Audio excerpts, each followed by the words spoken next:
Praise the Sun les bros. L'année 4 de For Honor, non mais l'année du jugement, débutera le 6 février prochain, avec la saison Hope, ce qui était évocateur dans l'intention d'Ubisoft de répondre à la communauté et sous-entendre que notre jeu de bagarre favori a de belles années devant lui. Pour ce qui est du contenu de cette nouvelle année, il y aura un nouveau style de narration, un Battle Pass pour le cosmétique, des tournois en mode Dominion, de nouveaux événements, de nouvelles tenues et enfin, de nouveaux héros. Et c'est sur ce dernier point que j'aimerais m'arrêter et faire des spéculations avec vous. Donc il y a beaucoup de rumeurs qui parlent d'étoffer uniquement les Wolin, car ils n'ont que 5 héros. Mais je vous propose plutôt d'imaginer un héros de chaque faction avec moi. Et avant de commencer à fantasmer sur des sorties éventuelles de personnages, il y a 2 critères de sélection pour envisager tel ou tel nouveau héros. Le premier critère, le plus évident, est que le personnage doit être historique ou bien ancré dans la culture populaire. En deuxième, il doit pouvoir rentrer dans une des 4 factions présentes. Les chevaliers pouvant accueillir tous les héros qu'on prête au mythe arthurien, les vikings qu'on associe à l'époque des grandes invasions de la fin du 9e siècle jusqu'au 11e siècle, les samouraïs qui sont clairement inspirés des japonais pendant la période Edo du Japon féodal. Enfin, nous avons les Wolin qui regroupent plusieurs formes d'arts martiaux chinois de l'Antiquité jusqu'à notre ère. Et pour commencer à spéculer avec vous un héros, j'ai envie de commencer par la faction des chevaliers. Franchement, commencer par les chevaliers, comment on peut pas voir autre chose qu'un hoplite, un bon gros hoplite. C'est une figure tellement emblématique de la Grèce qu'on ne présente plus grâce au jeu Age of Empires, et même bien sûr avec les films de la guerre de Troie, la bataille des Thermopyles avec le film 300. En plus, dans la Grèce antique, Hérodote et Thucydide, ils nomment les techniques hoplitiques d'art et qui fait de surcroît l'un des premiers arts martiaux de l'Europe. Comment ne pas envisager cette classe?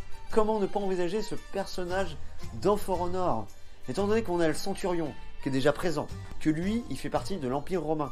On sait aussi que l'Empire romain a envahi la Grèce. Il y a eu tellement de batailles entre hoplites et romains, enfin bref, que vu qu'on a déjà le Centurion dans l'équipe, on peut penser que le hoplite a sa place. Par contre, pour la classe, il m'est difficile de le voir autrement qu'en tank. Étant donné que la réputation des hoplites était leur phalange. Tandis que dans For Honor, bah, évidemment, il va être tout seul. Donc un hybride serait bien pour qu'il ait le côté défensif, lié aux techniques martiales de l'époque, et l'agressivité romancée dans les différentes œuvres de la culture populaire. Allez, on se rappelle tous de Léonidas, qui nous fait une espèce de sortie badass dans 300, là, où il balance son javelot.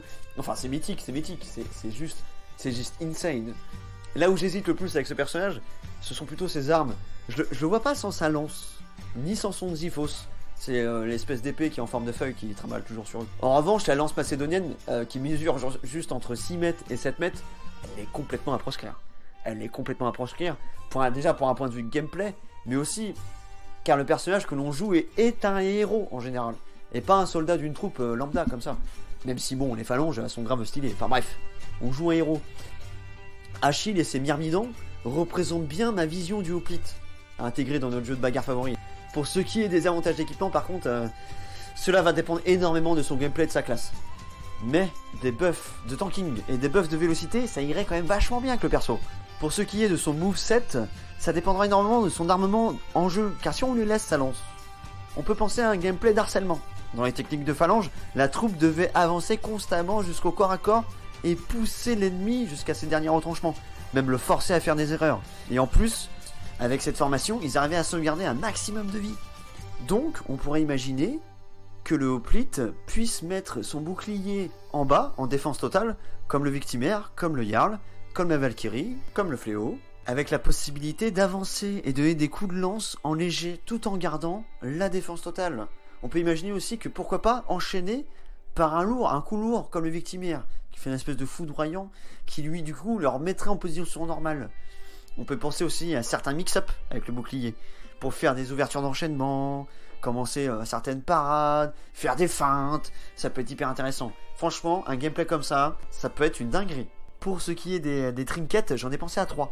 En premier, et à mon avis le plus évident, c'est si jamais il n'est pas intégré dans son moveset de base, c'est le coup de pied spartiate. C'est le V6 Sparta.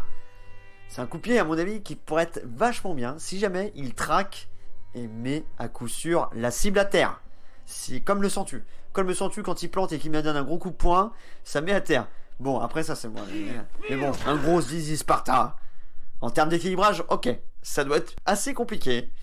Mais la jouissance d'une telle technique, c'est juste indissociable avec le hoplite.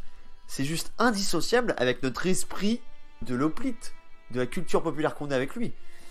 En deuxième, le trinket déjà existant de la phalange me paraît très bien approprié. Déjà rien que par son nom, hein, ça me paraît assez clair, qui procure à lui et à ses alliés un bonus de bouclier. Enfin, en troisième, cela va dépendre de quel armement, encore une fois, le personnage a sur lui. Mais je le vois bien avec un lancer de javelot. Un lancer de javelot, une épée de lancer, comme le sens-tu, qui bloquerait l'adversaire, qu'on pourra lui mettre un gros coup de Visi Sparta derrière, ça peut être vraiment kiffant. Entre nous, je pense qu'il y a déjà de fortes chances pour que ce personnage, il soit déjà dans les cartons d'Ubisoft. Hein. Car le peu de fois où je traînais sur les forums de spéculation, le hoplite y revenait, mais presque tout le temps. Presque tout le temps. Ce qui est assez logique finalement, vu la puissance du personnage dans notre culture populaire. Bon, et vous, qu'est-ce que vous pensez de cette idée?